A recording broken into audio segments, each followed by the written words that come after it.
Welcome back, everybody.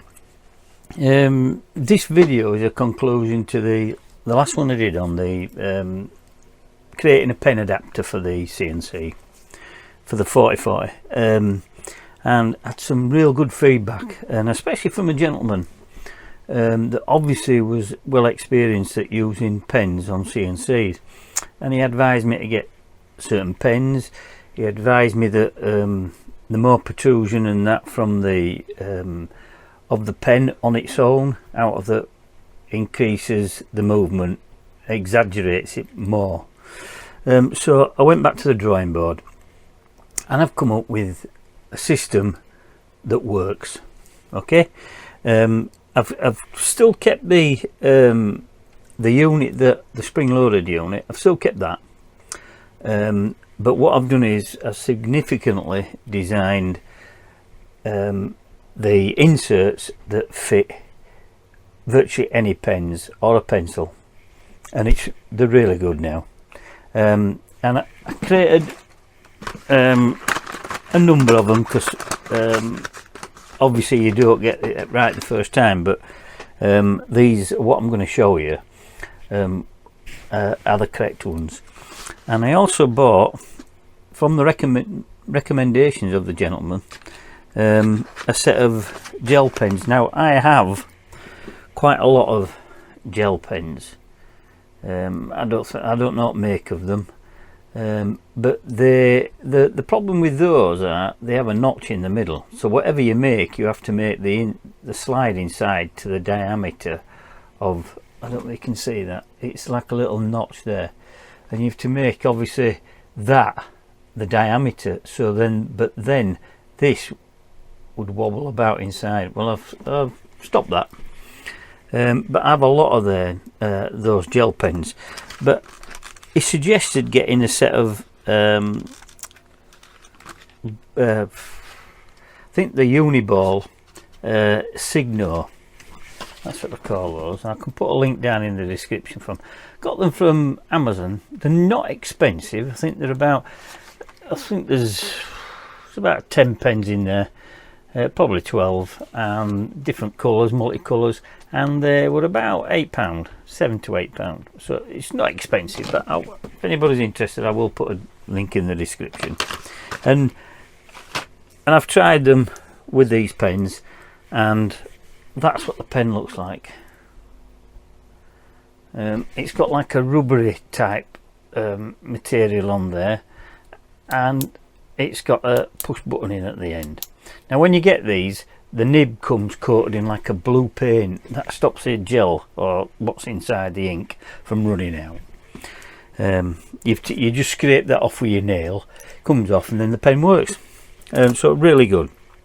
But what I'll do is I'll take you over to the desk here, and I'll show you how these new inserts work, and then obviously when I've shown you that, we'll go down into the workshop and I'll show you the actual units working.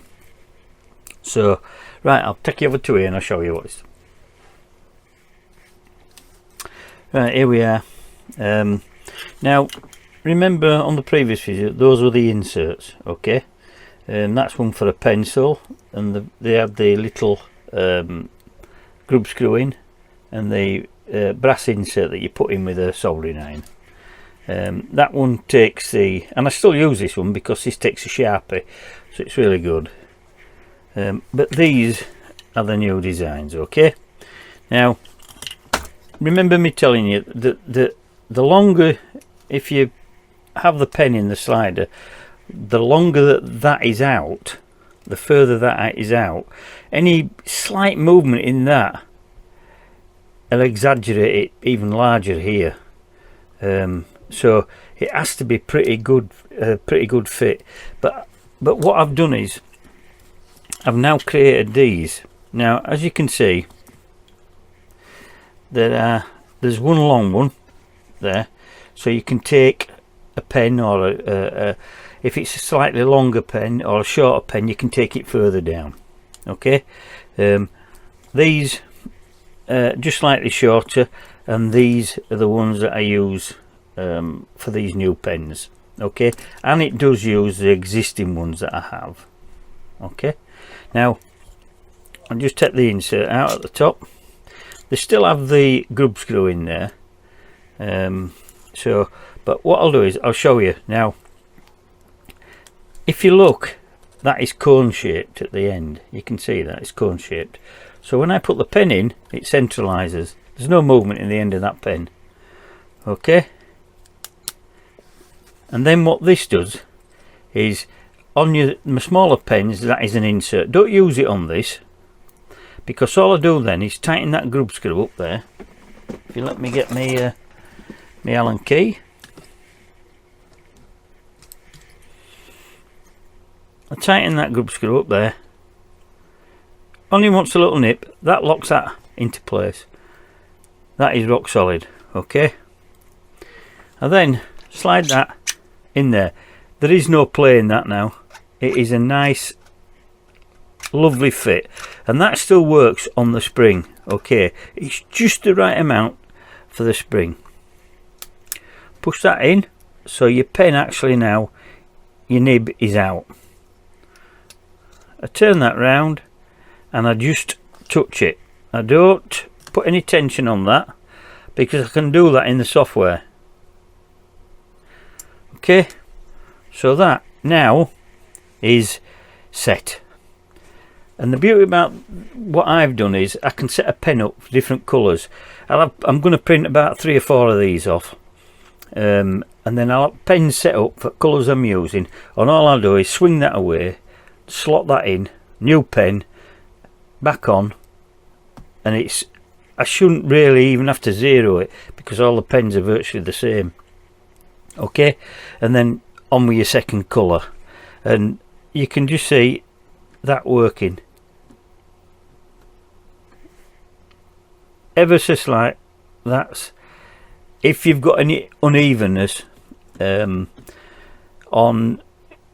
like your table that you've got it on, and I set it from, I think it's 0.1 or 0.2 a depth of like a cut, and then that actually gives it enough tension, and you can see it now. It's wanting to write on. In fact, if I put a piece of paper there, let me get this piece of paper, pop that on, and I'm hardly touching that. The pen's really good. Okay, so all I do now is print some of these sleeves off, and I've got some on the go, and I can change. I'm going to print enough off, probably about half a dozen, so that for colour changes, and then all I do is, as I said before, is swing that away, new pen in, which is already set up. You can set them up while the one's drying, just set the other colours up, and I'm just going to use each colour as a separate tool path. Okay, when it stops, goes back to the 0 position, and then swap your pen out, which will be identical. We'll have to 0 off, because these pens will be set identical because of how it is. Okay, the 3D printing is accurate enough to keep it in the same position each time. Swap the colour onto your next toolpath, and away you go. So yeah, now what I'll do is I'll show you with the existing pen, because not all the pens are like these unicolor ones, but I'll just undo that and I'll show you. So if you were changing it, you just crank that away, lift it up, turn it round, out with that, and another one that's already set up, in with it, colour change. There's no hard work with it whatsoever.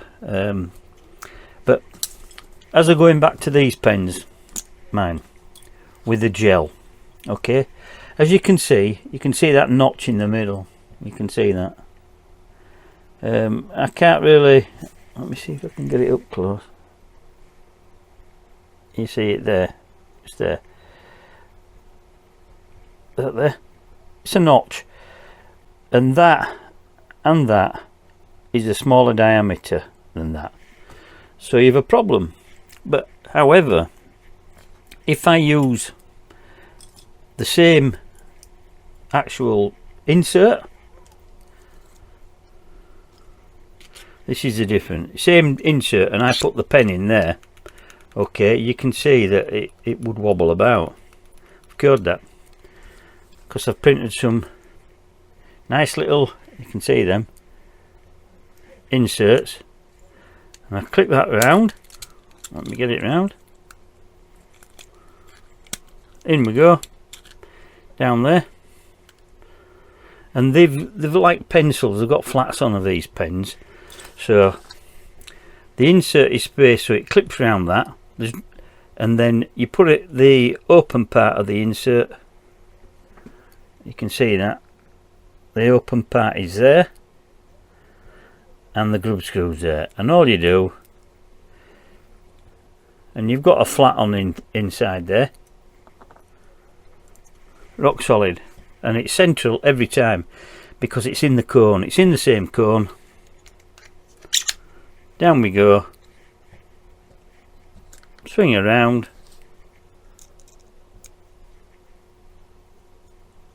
tighten up, there we go, and you can see that drawing now. Okay, really does work a treat. And I probably wouldn't have changed much if it hadn't been for the gentleman on YouTube that in the comments that actually, you know, gave quite good detail of what happens when you're using a pen on a CNC, especially when you're doing a circle and it has to join up. If there's any movement in that, it will flex either way, whichever way direction it's going, so you might end up with it offset the join where the circle should be. So the less movement you can have in this, the better it is. Alright, so I've just hope that's explained it. I will show this working. We'll go down into the shop, and fingers crossed everything will be honky dory. So we'll go down there now. Right, here we are down at workshop. I've set the pen up, and I have sampled it once, and it's absolutely spot on. All the circles join up where they should, all the letters, squares, corners, all good. I'm really pleased with it, the outcome of it. But what I'm going to do is I'll take you over to the machine and I'll show you it doing the same as what I've just done. It took me literally 5 minutes to set it up. I'll go through it, and then I've had to put the, if you remember on the video that I did, if you've not watched it on the rotor zip, watch that, because I did two 3D printed two brackets. That's the short one, right, with the threaded plates on the back, and that mounts the rotor zip. Okay, but that is ideal for taller or thicker items, or if you're using the rotary, this one comes in. But I did a longer one so it actually sits down further in order to get down to the surface. So I've installed that one. As you will see, that's a grey one, and you'll see when the pen's working, it's absolute, you can't, you know, fault the way that it's actually working. I can't pick any faults with it. The lettering is so crystal clear and so sharp on the corners, circles are how they should be, and when it starts in a circle and comes back round to meet again, if you've any fluctuations or playing any of the pen whatsoever, what will happen is those two lines will not join, just like you are with a laser. When you cut a circle and sometimes they don't meet, but I'll show you. I'll take you over to the machine, I'll show you. Right, so here we are. You can see the pen set up. I'll just move it so you can see the top part as well. There's the spring set up, just slightly tucked in, and you can see there's just a fractional gap there. I've zeroed it off on this corner here. Okay, and the pen is quite stable, as you can see. There's no movement, and it moves up and down without any force. It's not a heavy spring, but it moves up and down. You need that because if you do it on card, it can be different thicknesses. plus your bed might be, well, you know, 0.1, 0.2 of a mil out, and when you put paper on, if you've no pressure on, your nib will leave it and it won't write then where it should do. Okay, so, and I'll just turn you around and I'll show you what's already been done.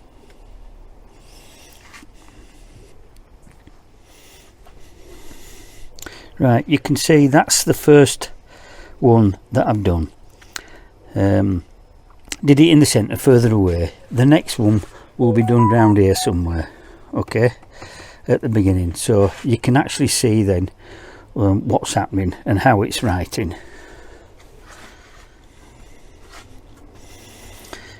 Okay, I'll set the program off.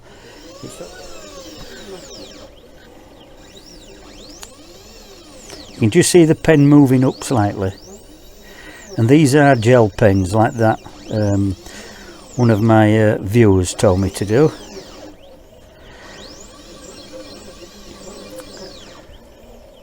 And on the one that was done before, none of the corners were really square, and that, now you can see that circle on the 0, or the O, not the 0, not the O. It meets where it starts, so there's no discrepancy in the lines joining up. I'll show you it close up. Now I know the further down the letters towards the end of the program it goes, I need, that is where my bed is, probably about 0.1 out or slightly less, but it's enough on a nib if you don't have any pressure on it.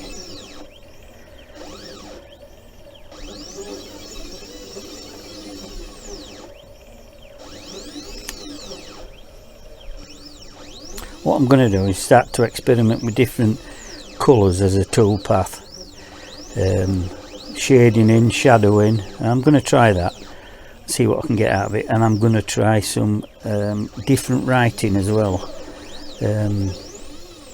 because it's been quite a sad weekend for us at home here, so I've got something to do from that. The lines are straight, there's no variation because of playing anything, the pen's held central. I'm really pleased with how this is performing. And these aren't the new pens that I've got, these are old gel pens that I've got, and I showed you the spacer that I put in because it's a different sized pen.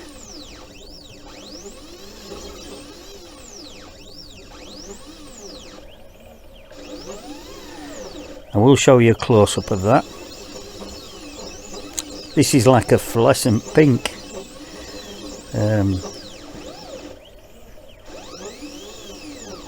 And these are old pens. So now where it's doing the E now, that's where my bed runs slightly lower. So if I had no tension on that pen, then it would probably miss or like skip a beat. Job done. I'll take you and show you it close up. Let me get you this head out of the way.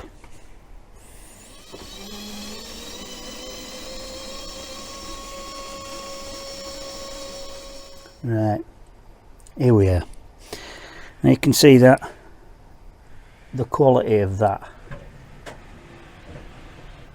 Look how the noughts, sorry, the O's are joined. Okay, it's, and the E at the end.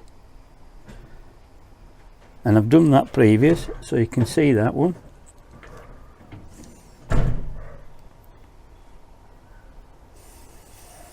There's nothing in that, no imperfections whatsoever.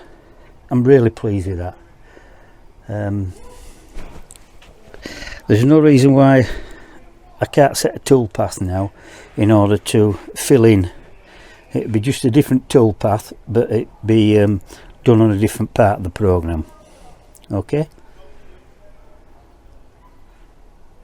yeah, really pleased with the pen adapter. I'm going to try a bit of different writing now, and we'll see how that comes out, and I'll use a different pen.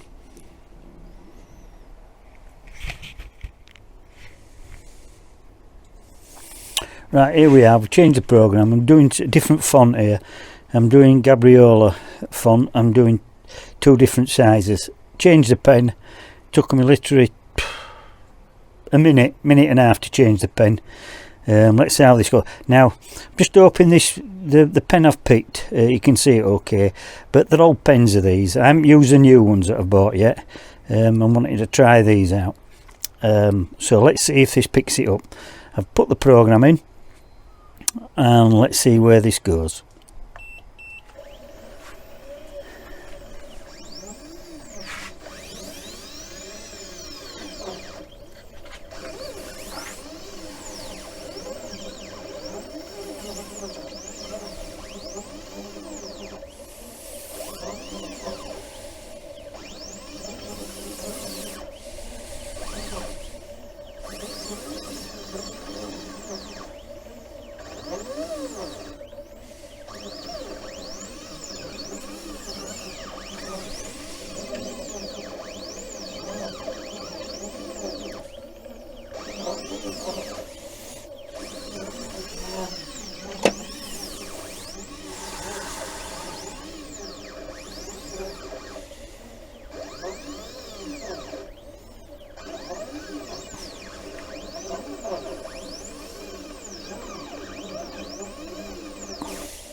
As you can see, the pen's working fine. It's a little bit, it's not as wet as I'd like it, because that's its old ink. It's an old pen.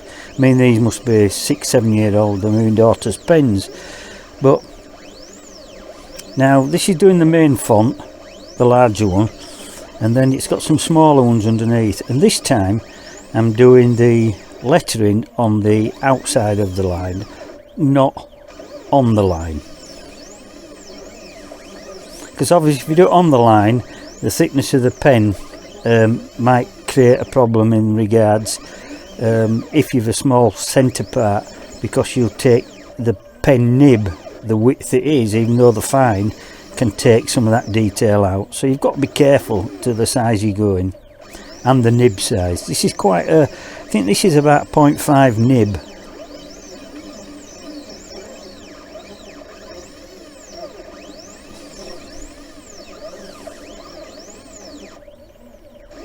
And I know that this paper, this card, and the bed is uneven. So it's doing exceptionally well, really.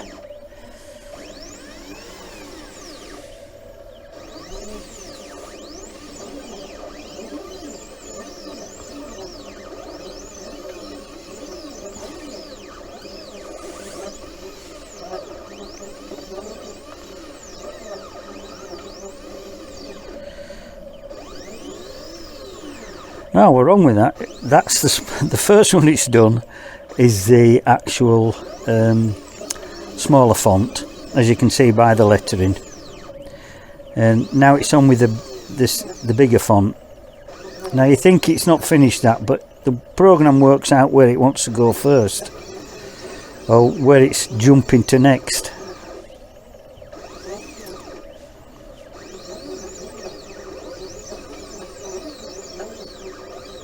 I'm really pleased with this setup now, and I'm glad that I knew I had some tolerances to deal with, but I'm really glad that the chap in the comments put me in a little bit, give me a bit of guidance, and I took notice of what he said. And at the end of the day, that's what YouTube's about. It's learning. This was, unknown territory for me. I never wrote with a CNC before. I'd never used pens on a CNC before, and this has really opened it up a lot for me. As I say, somebody else had just asked me to do some cards for them for a wedding anniversary. Not cards for gift, but you know, banners for them. So I said I would do.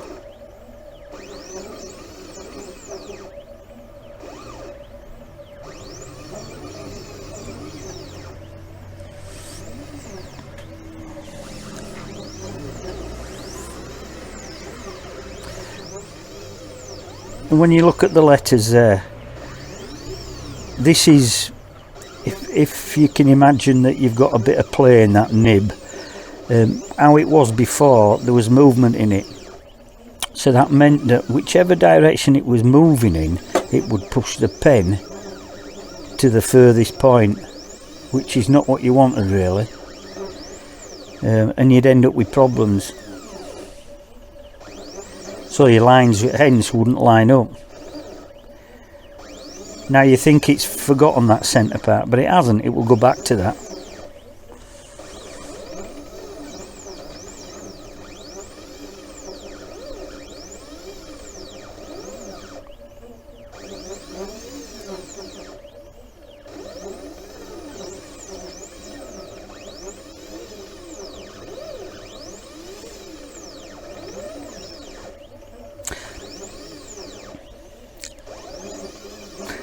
Probably the next thing I'll be trying is a drawing, vector art, see what that does.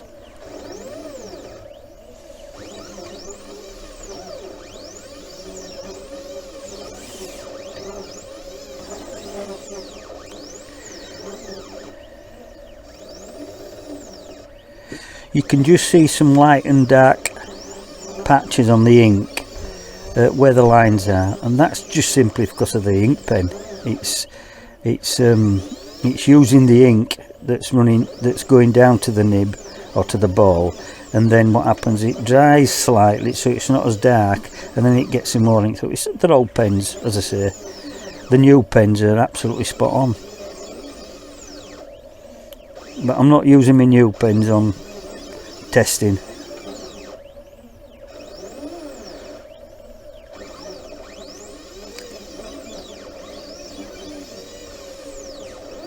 I mean, really, if this had a spindle in and a V-carve bit, an engraving bit, it would just do what it's doing now.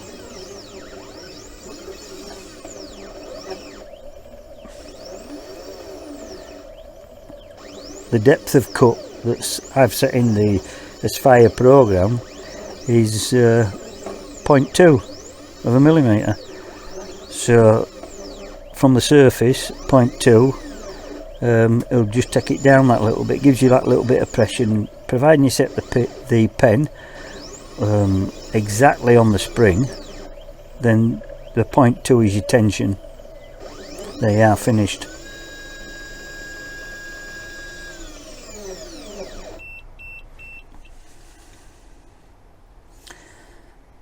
You see that?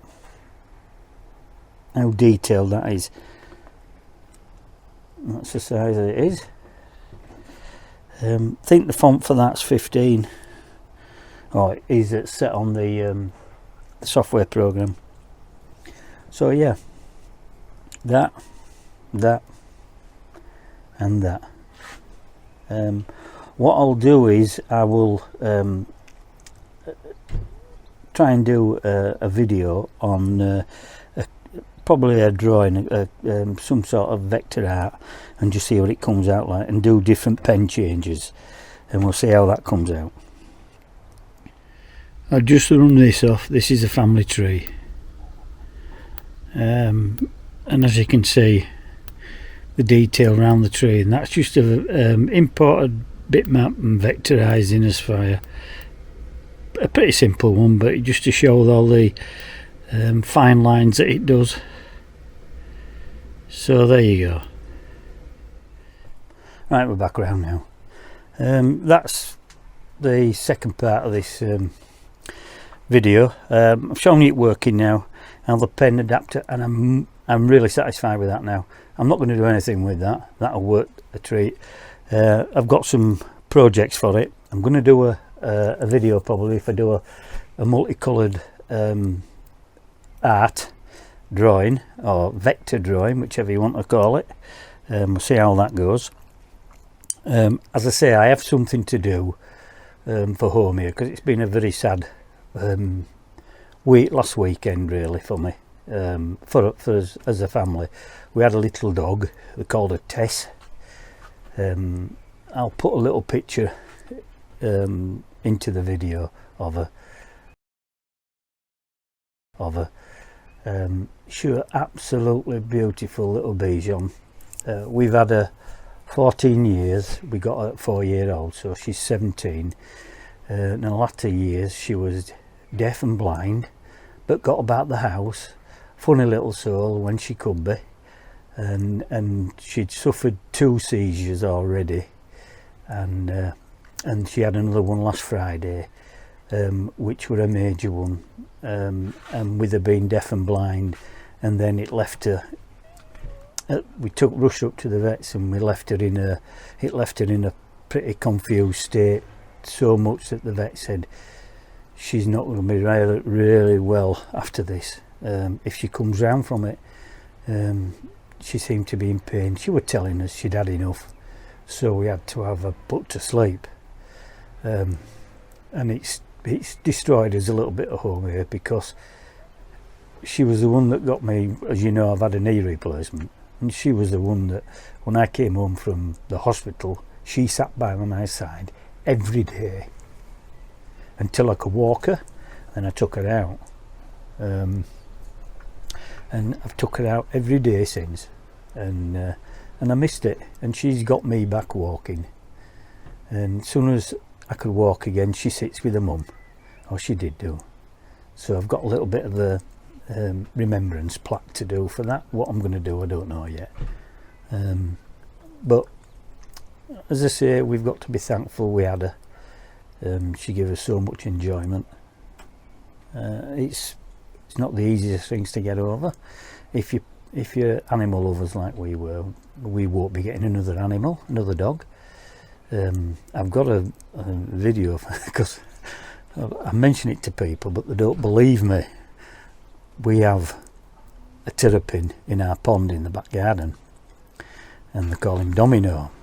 Now, it was my daughter's. She bought him, and he was about 1.5 inches long when we bought him, and with a few more built a special unit outside, heated and everything, and he lived out there. And then somebody said, the chap said, why don't you put him in the pond? You have a pond, he'll survive. I said, what about winter? It's not a big pond. No, he'll survive, trust me. So we put him in about 3 years ago, and you want to see the size of him. People say, is he big? Oh yeah, he's about the size of a dinner plate. Yeah, and I'll show you him. I'm going to do a little special feature video on that, and yeah, you'll be amazed at the size of him. But that's coming up in the future, so don't forget, keep a lookout, notification, and we'll see, we'll go from there. Right, that's the ending of this video. Thanks very much for all my subscribers and what have you, for patiently waiting for me to do the videos. I've got another video up and coming as well. I've had permission to do it. At the moment, you know, as well, I've told you, we've got plenty of work being done in the house, all decorated, new carpets and what have you. We're having the kitchen painted, and I don't mean the walls. They are going to be. I mean the kitchen cabinets. Now, my son's had his done, and a friend of mine's had his done, and what a stunning looking kitchen it is. And the 2 lads that are doing it are the same lads. And when I do the video, I'll mention the names, and if anybody's thinking about having the kitchen done, ring these lads. They came in here yesterday, took all the kitchen doors, all what they could off the kitchen to paint. Then they come back Thursday morning. They will prep the rest that's in that they can't remove, because we've got granite on the worktops, and I mean end panels and that they can't, because it's got the weight of the granite on, and they'll mask all off and they'll paint those, and then they'll put everything back on, and you end up with what looks like a brand new kitchen. So don't forget notification for that, and watch out and keep an eye out for that video. because it's going to be an eye-opener. Right, as I say, thumbs up, like and subscribe. Anybody wants to let me know about what the video I've just done, the line drawing, and any tips, greatly appreciated. Leave them in the comments and I will answer everybody. And as I always say, end of the video, till next time, be safe and be careful. Bye for now. Bye.